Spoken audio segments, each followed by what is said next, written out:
नमस्कार, मैं हूं सृष्टि शर्मा और आप देख रहे हैं मार्केट का टाइमलाइन।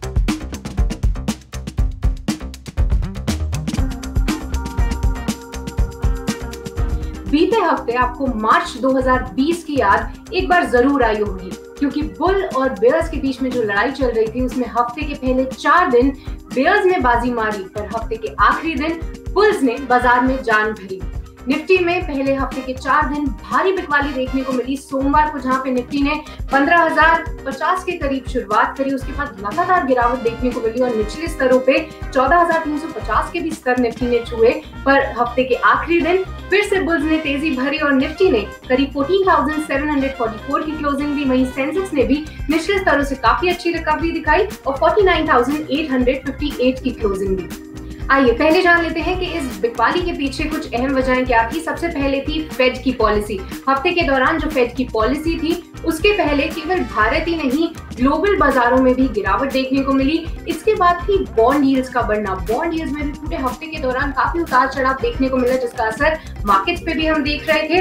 इसके अलावा एफआईआई की घरेलू बाजार में भारी बिकवाली के आंकड़ों के चलते भी अगले दिन काफी सारी बिकवाली देखने को मिली और कोरोना के बढ़ते मामलों के चलते कई जगह हमने फिर से लॉकडाउन या फिर लॉकडाउन से जुड़ी खबरें आती हुई देखी, जिसका असर हमें मार्केट्स पे जरूर देखने को मिला।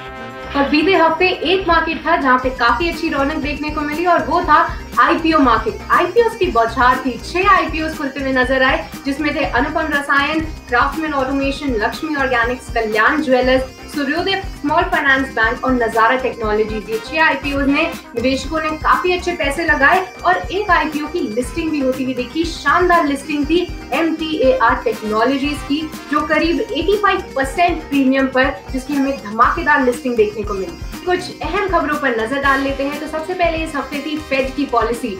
जेरेमी पॉवेल ने कहा कि महंगाई दर अगर बढ़ भी जाती है आगे, तो उसके बाद भी वो 2023 तक जो अपनी ब्याज दरें हैं उनको नहीं बढ़ाएंगे और साथ ही उन्होंने जीडीपी का अनुमान भी बढ़ाया। तो फेड पॉलिसी पॉजिटिव ही रही। अगर घरेलू मार्केट्स की बात करें तो कई सारे पीएसयू स्टॉक्स ने, पीएसयू कंपनीज ने डिविडेंड का ऐलान किया, जिसमें कि बीपीसीएल, आईओसी, बीईएल, गेल और नाल्को जैसी कंपनी शामिल थी।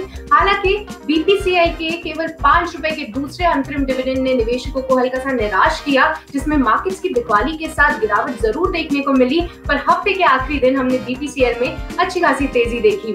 इसके अलावा स्क्रैपेज पॉलिसी का ऐलान हुआ। नितिन गडकरी ने स्क्रैपेज पॉलिसी का ऐलान किया, जिसमें कि ऑटो कंपनी से स्क्रैपेज सर्टिफिकेट दिखाने पर ग्राहकों को 5% तक छूट देने की उन्होंने अपील की और साथ ही ये भी बताया कि रजिस्ट्रेशन फीस में भी आगे उनको छूट मिल सकती है। अब कुछ सेक्टर्स की बात करें जहां अच्छी तेजी देखने को मिली, तो उनमें से एक था पेपर सेक्टर। प्रधानमंत्री के फैसले के बाद अब पर्यावरण मंत्रालय ने सिंगल यूज प्लास्टिक बंद करने का नोटिफिकेशन जारी किया और ये थी जी बिजनेस की एक्सक्लूसिव खबर पर मोहर। और इसके बाद काफी सारे पेपर स्टॉक्स में अच्छा एक्शन देखने को मिला। और आखिरी में एक नेगेटिव खबर का भी इंपैक्ट हमें मार्केट्स पे देखने को मिला, क्योंकि कोरोना के केसेस जो हैं वो लगातार बढ़ रहे हैं देश में, दुनिया में, जिसके चलते अगर देश की बात करें तो कई सारे जिलों में लॉकडाउन लग रहा है, तो उससे जो है सेंटिमेंट काफी नेगेटिव बना रहा पूरे मार्केट्स पर। ये तो रही इस हफ्ते की बात। पर आइए जान लेते हैं कि अगले हफ्ते आपको किन चीजों पर नजर रखनी है। तो आईपीओ मार्केट्स पर नजर रखिए और साथ ही कई सारे आईपीओ की लिस्टिंग भी होगी आने वाले हफ्ते में, जिसमें कि अनुपम रसायन, क्राफ्टसमैन ऑटोमेशन, लक्ष्मी ऑर्गेनिक्स और कल्याण ज्वेलर्स की लिस्टिंग होगी स्टॉक एक्सचेंज पे। तो देखना होगा किस तरह, कितने प्रीमियम पर ये सारे ही आईपीओ की लिस्टिंग होती है। इसके अलावा मार्च सीरीज की वायदा एक्सपायरी है, ये ध्यान में रखना होगा।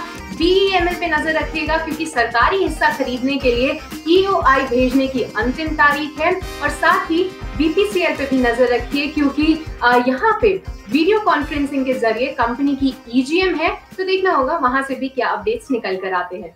तो ये था इस हफ्ते का मार्केट का टाइमलाइन। आपसे मुलाकात होगी अब अगले हफ्ते। नमस्कार।